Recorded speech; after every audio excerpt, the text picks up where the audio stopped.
우리가 그리스도인이 되려면 그리스도밖에 없어요. 여러분, 그리스도가 우리 전부가 되어야 됩니다. 우리 영혼의 주인이 그리스도예요. 2020년 새해에는 그리스도로 충만한 군사들이 되어야 됩니다.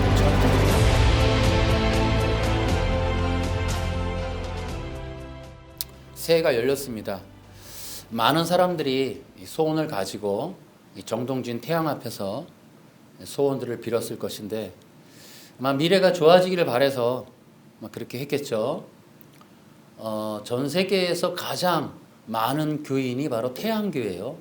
이집트, 남미, 멕시코 이런 세계적인 제국과 문명을 가진 모든 나라들의 종교는 다 태양이에요, 태양. 그래서 태양 신을 위한 제단들, 피라미드 이런 계열들. 지금도 전 세계 로마 카톨릭이 들어간 나라들마다 탑이 있죠. 그래서 로마 카톨릭의 정복의 상징이 이제 탑들인데 이런 탑을 가진 모든 나라의 종교가 대부분 다 태양교로 이루어지고 있습니다. 일본도 천황 태양신이죠. 그래서 일제 우길기도 있고 북한의 이런 주석도 태양신이고 태양절기죠. 그 사람들의 생일이. 공산주의 국가의 모든 종교의 신의 이름은 태양입니다. 태양. 우리나라도 보세요. 정동진, 암암리에 전부 다 종교가 있건 없건 태양 앞에 가서 소원을 빕니다. 그러나 태양이 그러한 일들을 다 이루어 주는지는 잘 모르겠어요. 어쨌든 많은 사람들이 좋은 것을 바라해서 그렇게 종교적 행동을 연말연시에 했는데 그럼에도 불구하고 우리의 미래는 좋아질까? 미래를 내다보면 꼭 그렇지만은 않은 것 같습니다. 여러분과 내가 상식적으로 생각할 수 있는 미래적인 상황을 간단하게 한번 몇 가지를 살펴보겠습니다. 이제 그런 것들을 보면서도 우리는 과연 희망적일까? 이런 생각이 이렇게 긍정적으로 들지가 않습니다. 첫 번째로 여러분, 이제 전염병의 창궐은 이제 비일비재하게 일어날 수 있다. 전염병은 성경 마태복음 24장에 이미 예언돼 있었고 앞으로 그런 일들이 더 강력하게 일어날 현상들입니다. 이 전염병이 일어나니까 우리가 그동안 몰랐던 것 중에 하나가 사회적 관계성, 인간관계 단절이 일어나죠. 그 다음에 이 사회 경제적인 위축이 후유증으로 따른다는 것을 볼 수가 있습니다.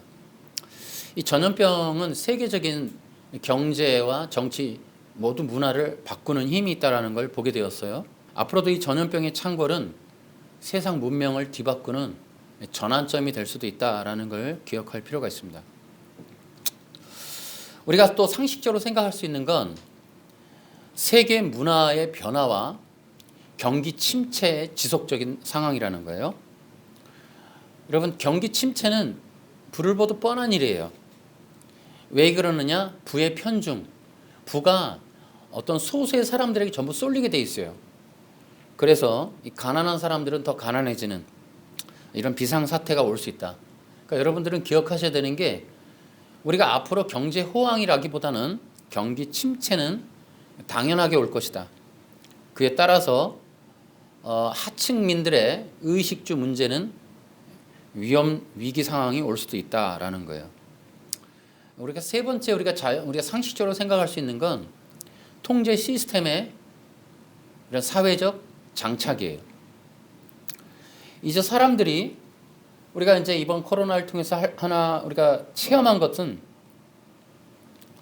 우리가 그동안 자영업이라고 하는 자기가 노력해서 연구해서 개발하고 또 수고해서 자신의 업종들을 자신의 산업을 발달시켜서 우리가 의식주를 해결하는 이러한 자유주의 경제체제라고 하는 시스템이 아닌 이런 사회 정부 직접적 배급 사회가 진행된다는 걸 체험하게 됐습니다. 우리가 언제 이렇게 재난지원금을 수시로 받는 때를 경험했습니까? 없었어요.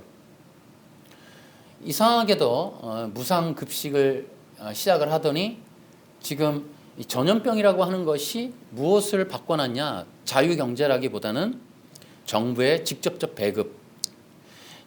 배급을 하면서 또 이 통제 시스템이 진행이 돼요. 예를 들어 백신 패스라는 것이 사회 통제 시스템이 되어서 정부가 시행하는 어떤 일들을 따르지 않으면 사회적 제약을 준다라고 하는 통제 시스템을 우리가 처음 경험하게 되었습니다.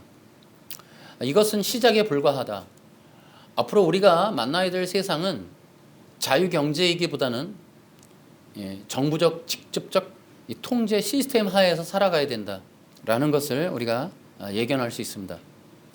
사람들은 이런 것에 익숙해지면 자기가 노력해서 살아가는 것보다 사회가 알아서 자신들에게 배급해 주는 것에 익숙해지게 되고, 그럼에도 불구하고 이 배급과 이 통제는 결국 자신들의 삶을 억압하게 된다는 걸 모르게 돼요. 그래서 우리의 의식주뿐만 아니라 생각과 사상 또 신앙까지도 통제받게 될 것이라는 어두운 미래를 사람들은 잘 모른 채로 지금 다 속고 있는 거예요. 어쨌든 사회적인 통제 시스템, 그래서 이 국가가 직접 사람들을 통제하는 시스템을 개발하는, 우리가 모두가 그런 통제 아래 들어가는 사회가 열릴 것이다 라는 거예요. 그 다음에 정치적인, 환경적, 세계적인 정치 체제의 변화가 불가피하다라는 거예요. 이제 모든 세상은 이제 예를 들어 백신 때문에, 코로나 때문에 백신이 필요한데 백신은 한 나라가 갖고 있고, 그 백신을 얻기 위해서 세계 모든 나라가 그 한 나라에 통제되는, 그 나라의 뜻을 따르는 그 나라의 경제 시스템을 받아들일 수밖에 없는, 그래서 이제는 어느 한 그림자 정부에 의해서 세계가 통제되고 조절되는 그런 사회로 들어가는 걸 우리가 체험하게 되었다. 자, 이건 백신이라고 하는 것은 하나의 수단이었는데 이것은 여러 가지의 것들을 상징하고 있다라는 거예요. 여러분이 이해할 수 있는 것을 통해서 간단하게 살펴본 거예요. 그 외에도 여러 가지가 있습니다만은 우리가 코로나와 백신을 통해서 우리가 상상할 수 있고 인식할 수 있는 걸 말씀을 드린 거예요. 우리가 여러분들이 인식하지 못하는 건 그 외에도 많습니다. 그러나 인식하지 않는 건 받아들이지 않고 의심하기 때문에 이런 것들을 우리가 공론화하기에는 아직 이르니까. 어쨌든 우리가 이제 미래적으로 2022년 이후는 통제 시스템의 자연적인 정착, 자, 이것들에 대해서 지금은 불편함을 못 느낄 수 있지만은 미래에 우리의 생각과 사상을 통제받게 되는 그런 때가 오면 참 위험해질 수 있다라는 거예요. 그때는 늦죠. 여러분, 만약에 이것이 종교적으로도 진행된다면 어떠할까요? 우리가 간단하게 또 살펴볼 수 있는 기독교적 미래는 어떨까요?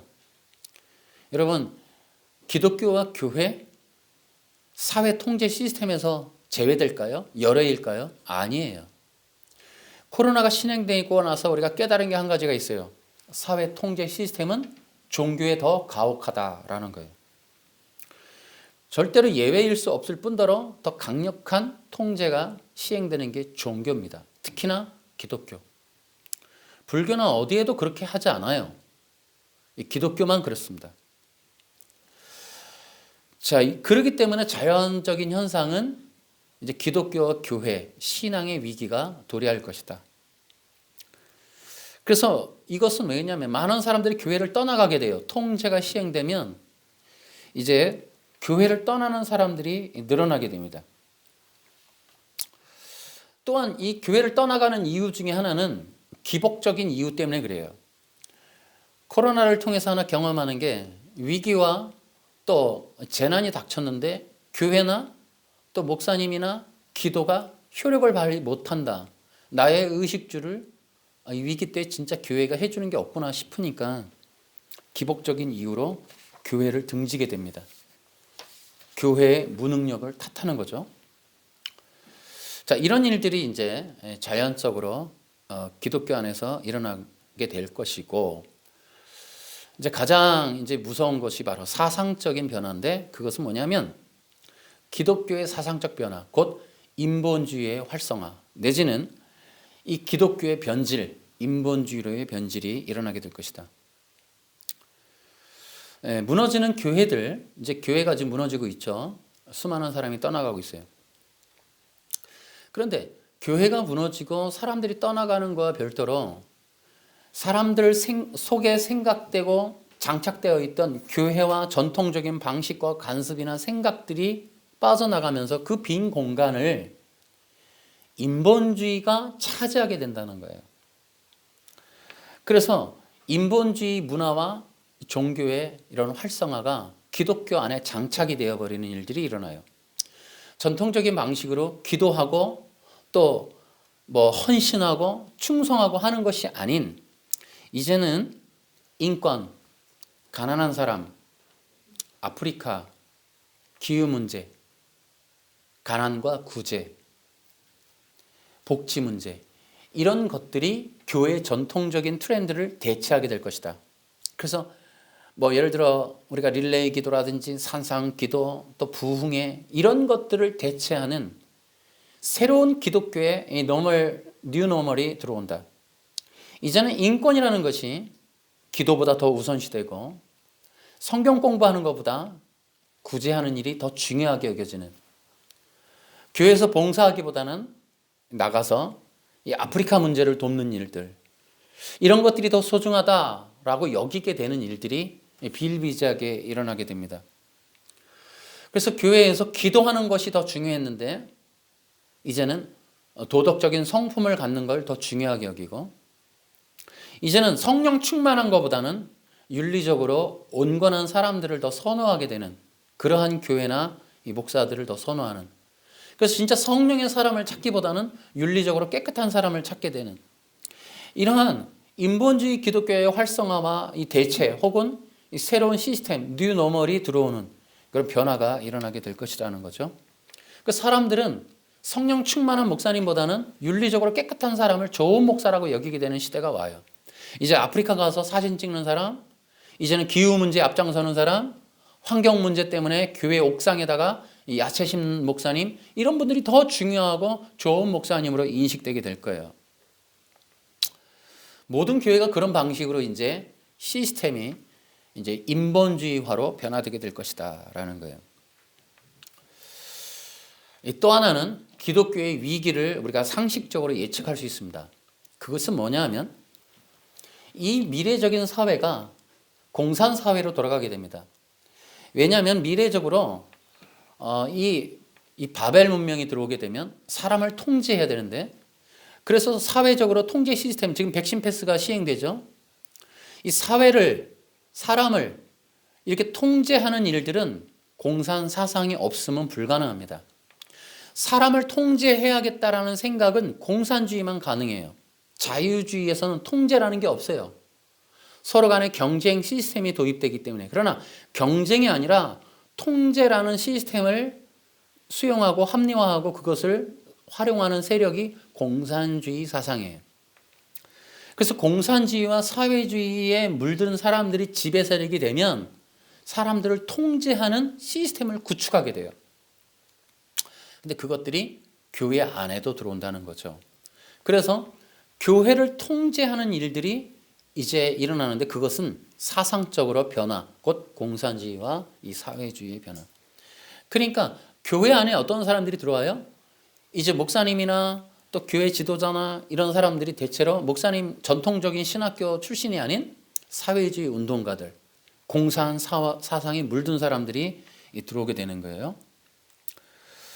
여러분, 공산주의라고 하는 사람의 특징이 있어요. 공산주의는 그들은 전통적으로 하는 방식이 있습니다. 선동, 선전, 전략, 그리고 기만 전술, 이런 것들을 쓰게 돼요.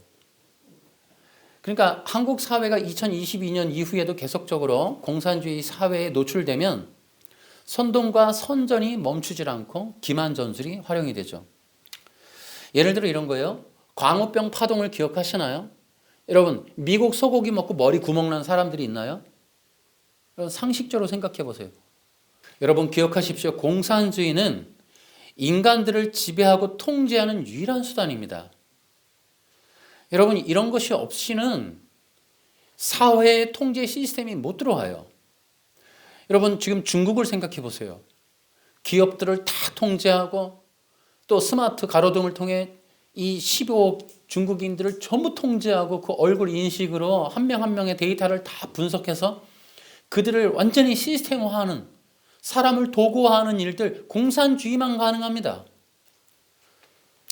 또 여러분 재미난 거는 기독교가 율법주의가 되면 공산주의를 환영하게 돼 있어요. 여러분 이것에 대해서 잘 모르기 때문에 또 안 받아들이겠지만은 이거는 자연적인 현상이에요.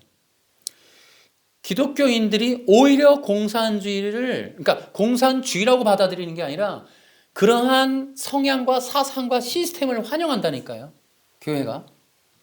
그게 우리 이미 역사적으로 다 증명돼 있는 거예요. 여러분 로마 카톨릭을 보십시오. 하나의 종교 단체인데 세계를 시스템화하는 일 그들이 하고 있거든요. 그래서 바벨탑을 보세요. 하나의 문명이 니무롯이라고 하는 사람이 여러분 그러한 바벨탑을 짓는 데에는 이 문명의 제국을 이룰 만한 시스템의 사상이 필요해요. 그것이 바로 공산주의 사상이라고요. 제가 염려하는 게 바로 이런 것들입니다. 기독교의 주류가 이러한 사상들로 무장된 사람들로 바뀌게 되면 우리 전체 한국 기독교나 세계 기독교의 이러한 본질이 이게 변질되게 돼 있어요. 수많은 사람들은 그것에 노출되어서 그것이 옳은 것인 줄로 따라가게 돼 있다고요. 그것을 염려하는 겁니다. 어쨌든 그러나 그런 일들이 우리가 거부해도 일어나요. 이게. 그럴 수밖에 없습니다. 자, 그러면 이제 우리가 교회를 이제 어떻게 준비할 것인가 하는 것도 우리의 큰 관심사일 겁니다. 그러니까 여러분 2022년 이후부터는 물론 그 이전에도 제가 말씀을 드렸습니다만은 이제 변화가 필요해요. 신앙도, 목회도, 교회도 변화는 불가피합니다. 이제는 교회가 어떠한 이제 사람들을 많이 모으는 식의 질량적, 물량적 부흥은 끝났다라고 보셔야 돼요. 그럼에도 불구하고 여전히 대면 예배를 집착하는 이런 일들은 참 어리석다라고 생각되어지는데, 자 이제 교회들은 영적 전쟁을 준비해야 한다라는 거 첫 번째. 여러분 성경 자체가 창세기서부터 전쟁이라는 걸 제가 말씀을 드렸습니다. 이스라엘의 역사 전부 전쟁이에요. 신약으로 오니까 로마의 이 길을 통해서 복음이 들어가서 예수님이 오실 때에도 초대교회도 온통 전쟁이고 핍박이고 죽음이고 피였습니다. 그런 걸 통해서 우리가 볼 수 있는 거는 세상 문명이 시작된 이래로 교회라는 존재가 평탄해 본 적이 단 한 번도 없어요. 미래도 자연스럽게 교회는 전쟁을 하게 될 것이다. 그러니까 성도들이 전쟁에 대해서 무감각하거나 들어본 적이 없거나 준비되어지지 못하다면 여러분의 교회는 문제가 있는 거예요. 그런 이야기조차 듣지 못하다면. 에베소서 6장을 우리가 쉽게 보면은 사도 바울에 뭐가 있다고요? 전신갑주가 있습니다. 그러니까 사도 바울에게 있어서는 성도들이 뭘로 보였다? 군사로 보였다는 거예요. 그러니까 뭘 촉구해요? 전신갑주를 입으라 라고 촉구를 하는 거예요. 왜냐? 성도들에게는 예수 믿고 끝난 게 아니라는 거예요. 이제 의인이니까 끝났다, 죄가 없다, 이런 어리석은 얘기를 하는 게 아니에요. 여러분 신앙생활이 시작되면 뭐다? 군사로 되어진다. 그러면 군사는 뭐 해야 된다? 전신갑주를 입어야 한다라는 거예요. 이제 거기에 자연스럽게 그런 말이 나오죠. 말씀의 검이라는 게 나와요. 에베소 6장에. 여러분 교회가 뭘 준비해야 돼요? 이제 말씀의 검을 준비해야 된다. 두 번째로. 여러분 하나님의 백성들의 특징이 뭐예요? 말씀의 검을 들어야 된다는 거예요. 여러분 사탄도 말씀으로 아담을 타락시켰어요. 근데 예수님이 오셔서 하는 말이 뭐예요? 복음을 전하는 거예요. 사도 바울이 말씀으로 일어났어요. 그리고 말씀을 전했어요. 교회를 말씀 위에 세워요. 성도들이 어떤 사람들? 말씀의 검을 드는 사람들. 교회는 하나님의 진리의 말씀으로 강건해야 살 수가 있어요. 이건 영원불변의 진리예요. 구약에서부터 위기가 있었지만 교회는 여전히 말씀을 통하여 살아난다. 구약에서도 말씀을 찾았더니 제단을 다시 구축하고 우상의 단을 몰아내고 다시 한번 언약을 회복하고 갱신하는 일들이 비일비재하게 일어난다. 하나님의 성도들의 특징이 뭐라고요? 말씀의 검을 든 자들이다라는 겁니다. 여러분 그래서 그들을 뭐라고 불러요? 이제 성도라기보다는 군사들이다라는 거예요. 그러니까 하나님의 나라의 특징이 뭐냐면 사람들을 군사로 만드는 거예요. 우리가 14만 4천 명 요한계시록에 가면 그 얘기가 있죠. 왜 14만 4천이냐? 이스라엘의 그 백성들, 그 지파의 이 대표들을 모아놓은 숫자들이에요. 그래서 그거를 예배자들 혹은 군사들이다라고 표현하는 거예요. 그러니까 하나님이 계수하시는 하나님의 백성들의 특징은 예배를 위하여 형성된 군대들인 거예요. 그게 진짜 하나님이 계수하는 하나님의 사람들의 특징이에요. 그러니까 전쟁하지 아니하는, 예배하지 아니하는 그런 자들은 절대 기독교인이라고 보기 어렵습니다. 그들은 하나님 앞에서 군사들이 아니에요. 그러니까 여러분 예배 때문에 힘들어보고 예배 때문에 핍박받아보고 예배 때문에 고난을 경험해보는, 그러면서 그들이 진짜 하나님의 말씀에 순종하는 그들이야말로 진짜 하나님의 군사들이다라고 우리가 말할 수 있습니다. 그래서 이러한 위기 때에는 하나님의 진정한 군사들이 필요한 거예요. 그 군사들이 또 뭘 준비하느냐? 바로 성령의 능력으로 준비되어지는 거예요. 그래서 교회는 미래 시대에 영적 전쟁을 대비해야 돼요. 두 번째로는 말씀의 검을 준비해야 됩니다. 그 다음에 세 번째는 성령의 능력으로 강건해져야 돼요. 교회는. 그 교회라고 하는 것이 성령의 능력이 없이는 미래를 갈 수가 없어요. 성령 충만하지 않고서는 갈 수가 없어요. 놀라운 거는 성령의 충만함이 있어야 전신갑주를 입는 거예요. 단순하게 공부를 통해 몇 가지 안다고 그렇게 되는 게 아니에요. 교회도 그렇지만 성도 하나하나가 성령으로 충만해야 돼요. 그런 교회가 되어야 돼요. 근데 한국 교회의 단점이 뭐냐면 성령에 대한 무지, 또 불신, 이런 것에 대한 반감이 아직도 만연하게 있어요. 그래서 성령에 대한 부정적 시각을 걷어내고 기름 부음 안에 들어가는 이러한 교회들이 마지막 살아남는다. 여전히 지금도 교회 성령을 터부시하거나 기름 부음에 대해서 무지해서는 안 된다. 성령의 기름 부음으로 충만한 교회가 마지막에는 이겨낼 것이다라는 거예요.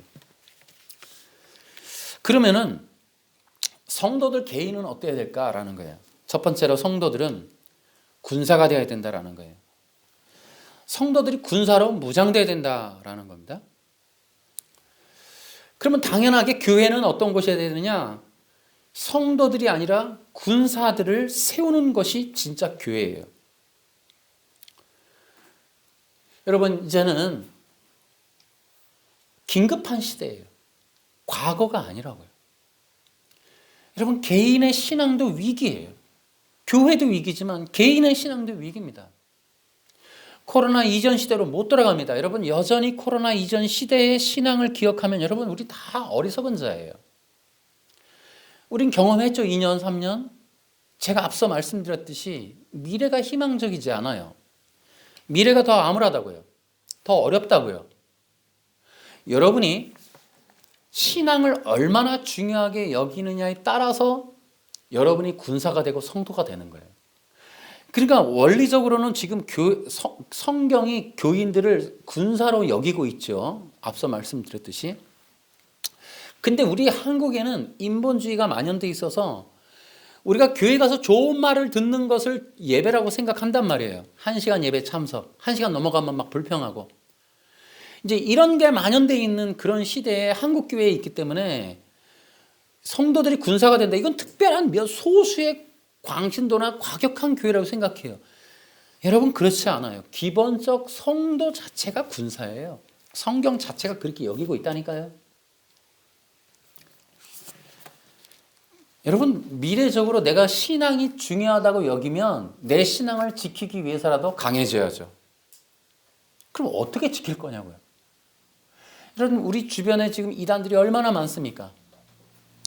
그 이단들을 이겨내는 힘이 있으려면 거기에 안 빠져나가려면 여러분 우리는 준비해야 돼요.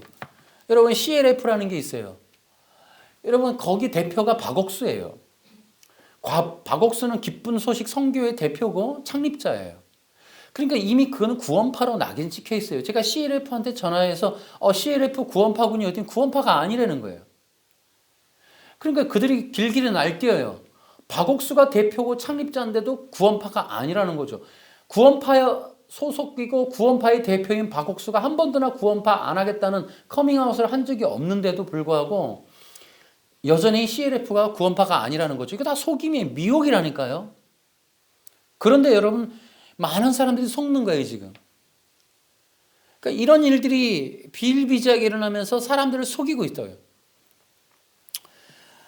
여러분 성도들이 아닌 군사가 되시길 축원합니다. 의식의 변화를 일으켜야 돼요. 안주하지 마시기 바랍니다.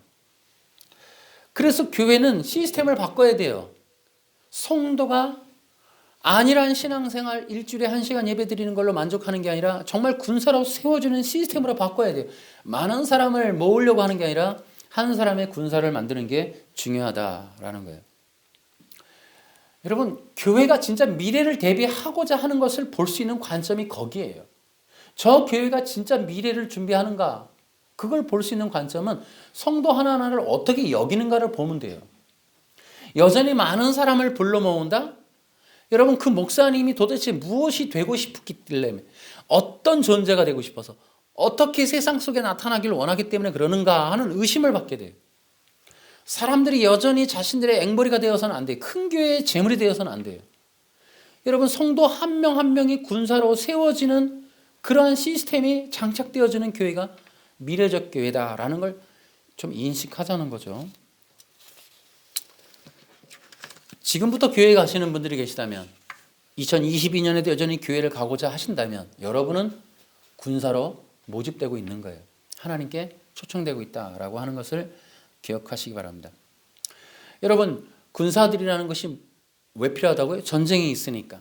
그러면 전쟁을 하는 군사들은 뭐가 필요해요? 당연히 훈련이 필요해요. 그러니까 신앙적인 훈련, 기독교적 훈련이 미래를 대비하게 된다라는 거예요. 간단하게 보면 말씀이죠. 그 다음에 기도가 있겠죠. 교제가 있겠고 관계성이 있겠고 공동체적인 연합이라는 것이 필요할 거예요. 자, 이런 것들을 배제하고 주일날 한번 가서 여러분 보통 대부분이 지금 그렇게 1시간 예배를 드리시는 분들이 있을 텐데 이제 그러한 것들의 변화가 필요하다. 이것은 강제적으로 이루어지게 될 거예요. 그래서 여러분이 다시 한번 말씀을 드리면 말씀과 기도와 교제와 또 관계성, 공동체성 여러 가지 이런 것들에 대해서 다변적으로 훈련되어질 수 있기를 바랍니다. 영적 전쟁의 대상이 누굴까요? 사탄이죠. 그뿐이 아니죠. 그의 후손들도 있습니다. 사탄은 목적이 있었어요. 첫째는 하나님 나라의 파괴, 두 번째는 인간의 통치. 이게 창세기에 아담을 넘어뜨릴 때 나온 전략이에요. 그러니까 사탄의 목적은 하나님 나라의 파괴예요. 그리고 인간의 통치. 인간의 통치를 통해서 원하는 건 인간의 짐승, 도구화, 짐승화, 도구화를 이루기를 원하는 거예요. 결국은 인간의 짐승화는 뭐예요? 하나님의 형상을 모욕하는 거죠. 그래서 결국 하나님 면전에 대고 하나님 나라를 욕하는 골리앗과 같은 일들을 하는 것이 바로 사탄이죠. 그래서 사탄은 드러났어요. 하나님의 나라의 공동체를 파괴한다. 교회를 파괴한다. 기독교를 파괴한다. 사회를 파괴한다. 이게 사탄의 목적이에요. 뭐든지 파괴해요. 공동체성을 파괴하는 거예요. 가정도 파괴하는 거예요. 그럼 어떤 공동체일까? 이것은 바로 십자가의 복음을 전하는 공동체라는 거죠. 이것이 바로 미래적 전략이에요. 그러면은 당연하게로 십자가의 복음을 전하는 공동체는 위기를 피할 길이 없어요. 죄송한 얘기지만 십자가의 복음을 전하는 모든 공동체는 위기가 항상 일어나게 될 것이다. 그래서 여러분 우리 교회 공동체 특히 이 사도 바울이 말하는 것처럼 세상이 싫어하는 십자가의 복음을 전하기를 원한다면 여러분 세속으로부터의 이 비난과 모욕은 불가피하다. 그럼에도 불구하고 희망이 뭐예요? 하나님은 그 모욕적인 세상이 모욕하는 십자가의 복음으로만 유일하게 영혼 구원의 사역을 이루신다 라는 거예요. 자, 우리가 이제 영적 군사에 대한 얘기를 하고 있는데 한 가지 꼭 일러줘야 될 말이 있어요. 군사로 훈련되어져야 될 부분 중에 가장 강력하게 준비해야 될 게 뭐냐 하면 아담이 받았던 시험의 문제, 테스트, 템테이션, 이 두 가지의 문제예요.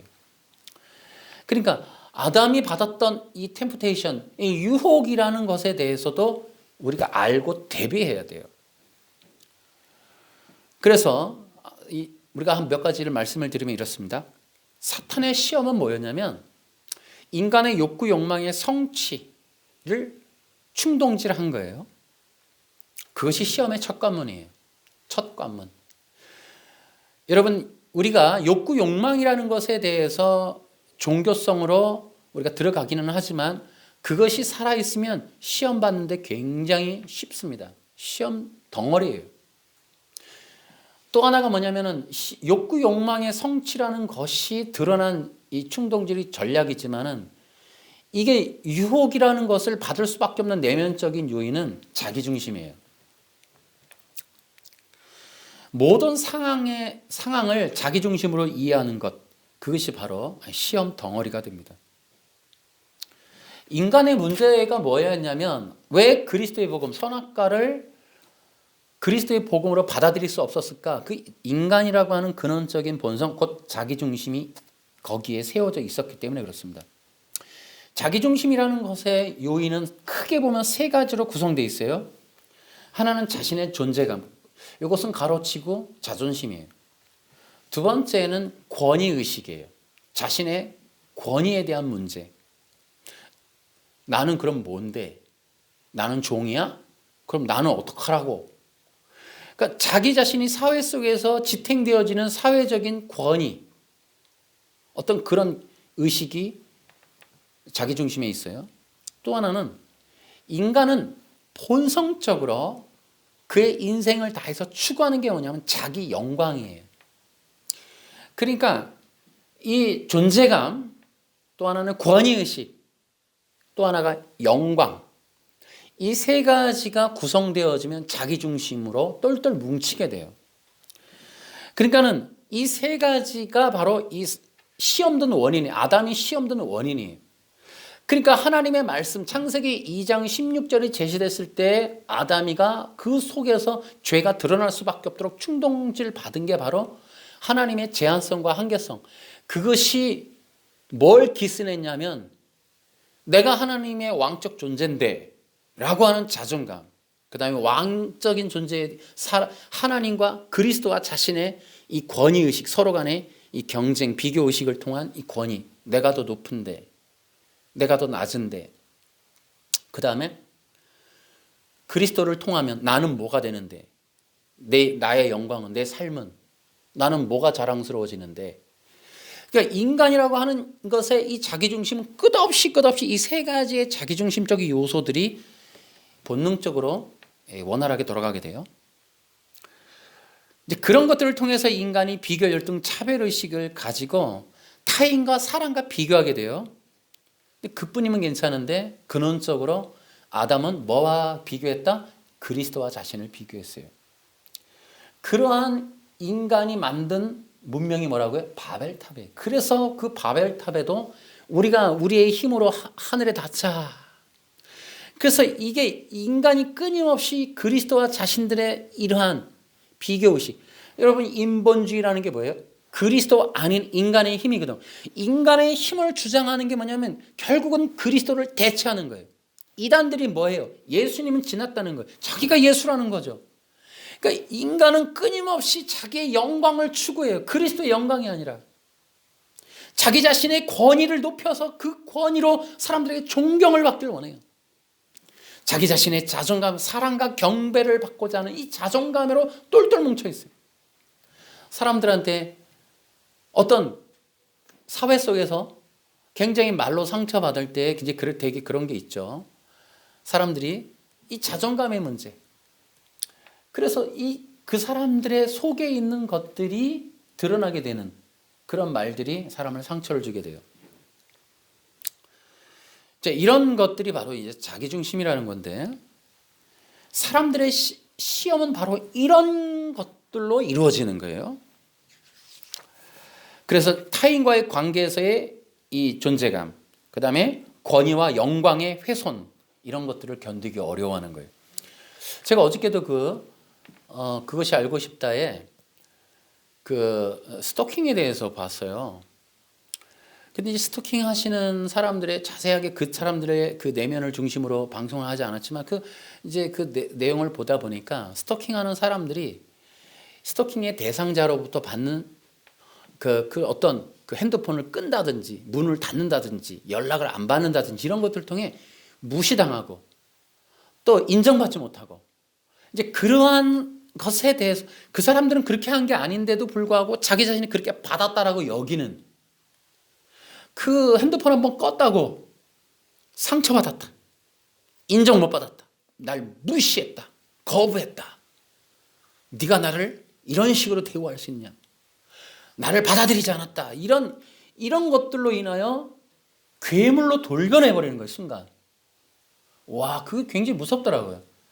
인간 자체의 속에 있는 것을 남이 뭐라 안 해도 자기가 자기를 자극하게 돼 있더라고요. 그러니까 자기중심적인 사람은 민감해져요. 지나가는 사람들이 자기를 어깨만 툭 쳐도 네가 날 무시해 이렇게 돼버리는 거예요. 그러니까 자기중심이라고 하는 것에 굉장히 민감한 이 신경줄이 뭐냐면은 결국 자존감, 권위, 영광이에요. 그래서 수도 없이 많은 사람들이 지나가는 사람들로부터도 경배의 눈길을 원하고 앞에 있는 사람들이 항상 자기를 칭찬해 주길 바라고 자기 공동체에 속해 있는 일원들이 자기의 권위의식을 높여주길 바라요. 이것이 자기중심적인 것이 이것 때문에 군사가 못되고 시험에 드는 거예요. 이게 아담의 문제였다니까요. 여러분 이런 문제가 훈련되어져야 되겠다. 이것이 이제 그리스도인들에게 매우 중요한 과제다라는 거예요. 이것이 뭐예요? 바벨탑의 문제예요. 여러분 인간의 문명, 인본주의가 뭐예요? 터치 안 받는 세상 만드는 거예요. 나의 세상에 간섭하지 않는 사람. 내가 하는 말, 내가 하는 일에 이래라 저래라 하지 않는 세상. 나보다 높은 사람이 없어지는 세상. 공평하고 동등하고 평등하고 같은 것을 누리고 같은 걸 보고 같은 걸 먹고 같은 걸 입는 그런 세상. 이게 인본주의, 이게 공산주의 사상이에요. 이게. 그런데 우리가 그러지 않으려면 어떻게 돼요? 결국 복음으로 돌아가야 돼요. 복음이라는 게 뭐냐면 그 자기 중심이라고 하는 근원에 그리스도가 들어오시는 거예요. 그리스도가 나의 자존감이 되는 거예요. 쉽게 얘기하면 그리스도가 나의 전부가 되고 그리스도가 사랑이 되고 여러분 이렇게 기억하시면 돼요. 성도들에게 중요한 건 뭐냐면 예수 믿고 성령 받았으면 여러분 인간으로부터 받을 수 없는 모든 사랑 다 받으신 거예요. 내가 성령 받았다는 건 하나님으로부터 그러니까 세상 사람이 줄 수 없는 인정을 하나님으로부터 다 받았다는 거예요. 그래서 이걸 뭐라 그래요? 요한복음 1장 12절에 이걸 자녀의 권세라고 하는 거예요. 그러니까 우리가 뭐냐면은 인간적으로 그냥 근원적으로 인간이기에 육체이기에 가지고 있는 자기중심이 아니라 우리는 예수 믿고 성령 받았으므로 자녀가 된 거예요. 그 자녀의 권세가 뭐가 돼요? 자존감이 되고 권위가 되고 영광이 되는 거예요. 내가 그리스도의 사람이 되었다는 것보다 더 큰 영광이 없는 거예요. 여러분 인간이 가끔씩 보면은 무대에 올라갔던 사람들이 공황장애를 겪어요. 여러분 인간은 인간에게서 받을 수 있는 영광 그 이상 한계가 있어요. 더 이상 받을 수가 없어요. 그런데 뭐냐면 하나님으로부터 받아야 될 영광이 없는 거로 여전히 빈 구멍인 거예요. 그러니까 끝없이 갈급해하는 거예요. 갈구하는 거예요. 그래서 여러분 인간이 받을 수 있는 최고의 영광은 하나님의 자녀라는 것밖에 없어요. 근데 그것이 최고예요. 그러한 것들이 무시되어져서는 안 되고 그게 뭐야 이렇게 하면 안 되고 그리스도의 이 자녀로서의 백성으로서의 그 신부로서의 영광이 있을 때에 인간은 정신적으로 온전해지고 심리적으로 안정감을 느껴요. 그래야 교만하지 않고 공황장애가 없어요. 인간이 대상이 되면 절대 안 됩니다. 꼭 기억하세요. 다시 한번 말씀을 드리면 우리가 그리스도인이 되려면 그리스도밖에 없어요. 교회는 성도들에게 자기중심적인 이야기들을 퍼뜨리면 안 됩니다. 그것보다 복음을 전해야 돼요. 그러니까 성도들에게 필요한 건 자기중심적인 욕구 욕망의 성취의 이야기가 아니라 그리스도밖에 필요가 없어요. 그리스도를 넣어줘야 돼요. 여러분, 그리스도가 우리 전부가 되어야 됩니다. 우리 영혼의 주인이 그리스도예요. 그 그리스도가 예수님이라니까요. 그리스도의 군사들의 특징은 그리스도로 충만해지는 거예요.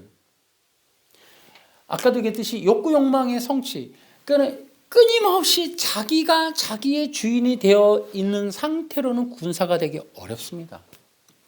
2020년 새해에는 그리스도로 충만한 군사들이 되어야 되겠다. 저부터도 마찬가지고. 그래서 우리가 이 복음이라고 하는 게 뭐냐면 그리스도가 우리의 전부입니다라는 거예요. 인본주의는 뭐냐면 그리스도가 아니라 인간의 행위, 도덕, 윤리란 말이에요. 면죄부라고 생각하면 쉬워요. 그러니까 끊임없이 자기중심적인 걸 더 강하게 가속화시키도록 만드는 게 인본주의 기독교예요. 긍정의 힘을 가져라. 적극적인 생각을 해라. 의식을 가져라. 잘 될 거라는 생각을 해라. 강요를 해라. 마음 먹어라. 열릴 것이다. 주전자 정신을 가져라. 이 모든 게 인본이라니까요. 자기중심을 강화하는 거예요. 자기 혼자서 자기가 돌을 닦는 거예요. 이건 기독교가 아닙니다, 여러분. 기독교는 자기중심이라고 하는 그러한 본성에 그리스도를 쏟아붓는 거예요. 그것이 그리스도를 만나는 거예요. 그리스도와 영적인 연합을 이루는 거예요. 그리스도로 충만해지고 그리스도의 옷을 입는 거예요. 그래서 우리의 생각, 마음, 뜻이 그리스도로 강화되는 것, 그리스도로 새로워지는 것, 이게 새 언약, 새 성품, 새 마음, 새 영인 거예요, 이게. 그래서 그리스도가 전부가 되도록 만드는 일이 복음이다라는 거예요. 정말 그래서 이러한 그리스도의 복음이 충만한 시대가 되어야 되겠다. 제가 기도하는 게 그겁니다. 하나님, 10년, 20년. 정말 이 10년 후에 이 대한민국 기독교에 진정한 위기가 있을 때 저는 10년, 20년 이후에도 이 그리스도의 복음을 힘차게 전할 수 있는 그러한 은혜를 내려주옵소서. 이걸 기도하는 거예요.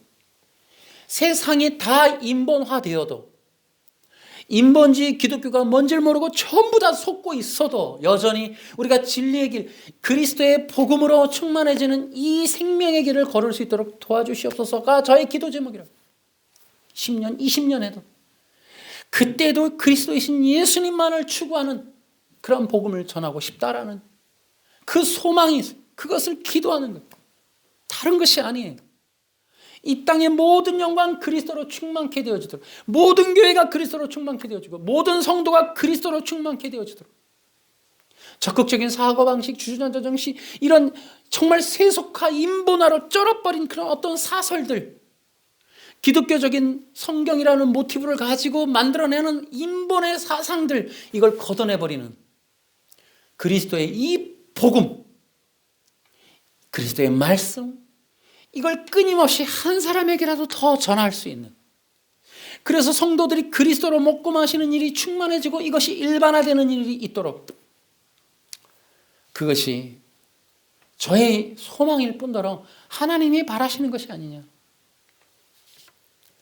여러분도 그러한 길을 걸어갈 수 있기를 바랍니다. 한 가지 더 이제 주의사항을 한번 말씀을 드리겠습니다. 그리고 여러분 좀 더 본질적으로 우리가 미래 앞으로 어떻게 될 것인가를 한번 생각해 보도록 할 텐데요. 여러분 기억하십시오. 우리가 군사들이 꼭 기억해야 될 건 뭐냐면 바벨 기독교를 주의하라는 거예요. 여러분 이 바벨 기독교라는 것이 바로 인본과 율법이라는 것을 깔고 있는 기독교예요. 제가 지금까지도 이 영상을 통해 끊임없이 싸우는 대상들, 바로 이 바벨 기독교, 이 바리새파 율법주의자들이 만들어 놓은 이 종교라는 구렁텅이. 여러분 종교의 특징이 뭐냐면 이렇습니다. 인간에게서 인간을 통해 인간에 의하여 구원과 영생이 만들어진다. 이게 종교의 특징이에요. 여러분이 기억하셔야 돼요. 종교는, 그러니까 이단은 물론이고 기독교를 달고 있는 그러한 단체들이 있어도 그들이 갖고 있는 전략이 인간 그 자체라면 여러분 종교예요. 그들을 우린 주의해야 돼요. 제가 앞서서 말씀드렸듯이 우리 기독교에 편만하게 퍼져 있는 이 인본화, 이건 바벨 기독교의 이런 작품들이에요. 여러분, 우리가 로마 카톨릭으로부터 개혁을 했습니다. 근데 아쉽게도 너무나 많은 부분이 아직 로마 카톨릭화 되어 있어요. 저는 성탄절을 지키지 않습니다. 왜냐? 성탄절은 카톨릭의 절기이기 때문에.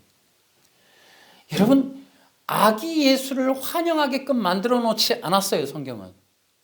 예수님의 성육신은 분명히 중요한 복음적 요소이긴 하나 아기 예수를 환영하는 절기가 되어서는 안 된다라는 거예요.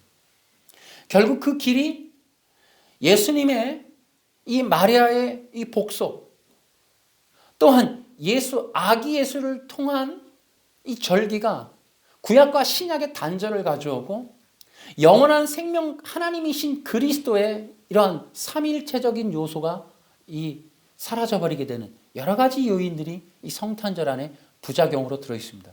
저는 그 부작용을 감안하고 성탄절을 지키지 않으려 하는 거예요. 성도들에게도 분명하게 일러주는 거예요.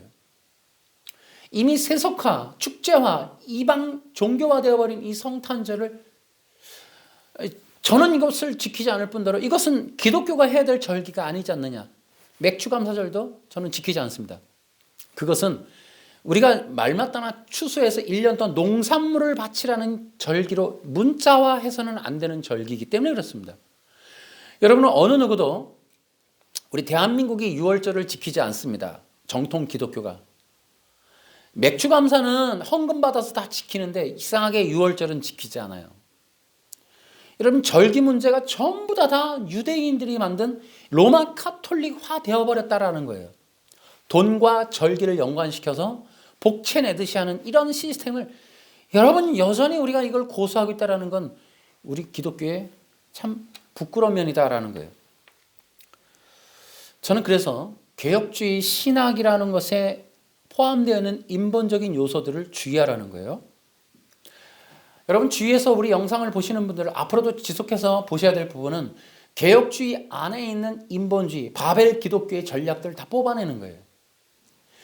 제가 지난주에 그리스도의 능동적 순종을 설교했는데 그것이 바로 이 웨스트민스터 신앙 고백서 안에 유도되어 있고 내재되어 있고 그것이 청교도들에 의해서 암암내에 전략적으로 제시되었다. 제가 이 내용들 여러 가지를 찾아서 말씀을 드렸어요.